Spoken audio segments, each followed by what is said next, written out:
Morning, boys. Spin the wheel of today's topic. Ding, ding, ding, ding, ding, ding, ding, ding, ting. Oh, would you look at that? Part 2. What's the best form of revenge? Good morning, good evening, or good night to the lovely people watching. In today's video, we'll be speaking about more methods about the best form of revenge.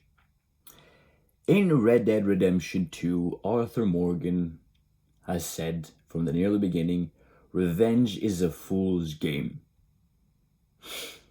In today's video, we'll be speaking exactly about that. Revenge is a fool's game. Someone wronged you, you move on. Someone hurt you, you moved on. You had a heartbreak, you move on. Not in a necessarily way that, oh, you're becoming toxic by never going to speak to this person ever again. More in a realistic mindset that, let's say you ended a relationship recently. Alright? Spend the next 3 to 6 months of your life not reaching out, not looking on their Instagram post, not reading their texts, not going back and forth on memories, deleting old pictures on your phone, remove them from your social media, and try to move on even though temptation will give in many times. It is easier said than done, of course, but every single time you reopen that wound when you're trying to heal, that wound goes deeper and the healing process takes much more longer. And that's another thing I would like to bring up in this video. How long does healing take for anything? Like, you went through a breakup. How long does it take for your mind to heal from this heartbreak?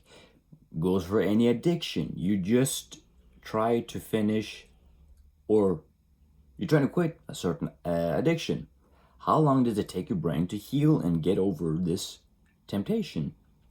There is no estimate amount of months, days, weeks, or years. For some people, it will take them 2 years to overcome this addiction completely or heartbreak. Some people are able to get through it in 3 months and not look back. It truly depends on from person to person, but what you need to understand is that you do not need to give in temptation. And if you do give in to temptation, do not self-hate yourself for it. Do not blame yourself for it, but be aware of your actions. For example, that it's gone 4 weeks since you and your ex broke up. You're starting to do a little better, actually. You're not really texting, you're not sending any messages, you still have her in your contacts, and then out of the blue, I miss you. You read the text message, and then boom, all the flashbacks, all the memories, and you want to send a long ass message back like, oh, I miss you too, I want you back, oh, what we had, I love. That's your emotions. And then there's the reality where, you know what? The thing that happened to me, it's not worth it. So you can either choose an engaging or not. That if you just delete the message, just read it and move on. If you choose reality to move on, all right. You try to build yourself up because you're still healing. She reached out because she misses you. If you want the emotional path where, you know what, I want to go back and I will love what we had, all right, then that's your choice. I'm not going to say that is the wrong choice, but whatever you do, remember that you're doing this for yourself. If you're doing this based on emotions, maybe you should rethink it. What was the reason your relationship ended, for example? Anyway, back to the point of a fool's game. I would like to bring up an example of when I was in... It was a person, long ago actually, wronged me. Where they used something against me that was personal. I'm not going to go into details, but I'm just going to put a setting up, right? Me and a group of friends were hanging out. And then there's this guy I got like an okay tone with. Not a fan of him. And he always picks on me because he always find it funny. This was when I was younger. And then as we continue the conversation, he always lands jokes towards me, towards my family and stuff like that. And it was at a point where I was just like, you know what? I asked myself, are these people my friends? And I just got off my chair and I fucking left. Because this guy has been an asshole towards me for so long I could remember. And then later on, I got a text message, him apologizing.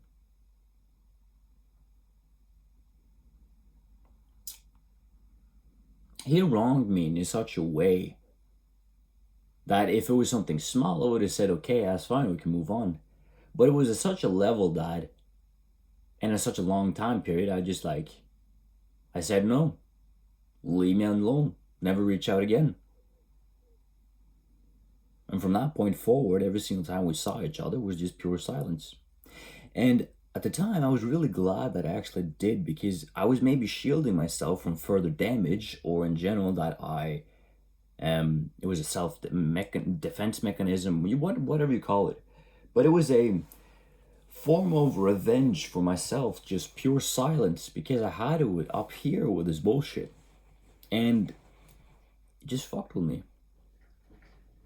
And I didn't want to linger around people that didn't like my presence. But immediately when I was gone, he most likely realized that, oh, I don't have someone to pick on, to fuck around with. He thought we were friends, and I didn't really see him as a friend, so I just left. Whatever choices you make, remember, they are based on what you feel best for you. If you're in your early 20s, one of the best examples I actually have, the best form of revenge, is maybe silence. Let the silence speak for you. It sounds fucking cringe when you say it that way, actually. But think of it this way. You're in high school. No, sorry, college. In that time, you're partying, drinking, having fun, thinking of your exams and stuff like that. Then you got your classmate that's maybe a little quiet, then gets the results everyone wants, and the other people are speaking behind his back. That guy right there, the silence. Not giving in to the temptation of partying, maybe a little antisocial or whatever it is. Good for him, to be fairly honest. He is winning the battles the other people are trying to win too, but they're just self-sabotaging by drinking, fucking around, while he is actually focusing on what he's supposed to do. He shows up, does the work, group projects done, gets his part finished, gets top grade of the class. Everyone's jealous of him because he puts in the work and they don't. But he's dedicated by being silent. If you were, for example, in his position, or in general, if you go to college and you watch this video, and you'll know there's a classmate of yours that actually is fucking amazing with his grades, take some time and actually just go and ask him just how he does it. If you're struggling with something, ask for help. Another form of revenge is upgrading yourself, becoming better, becoming stronger, becoming faster, and just proving to yourself that you could do it. Don't prove to your ex by posting 10,000 pictures on your Instagram story that, look how massive I've become. Do it because it means something for you.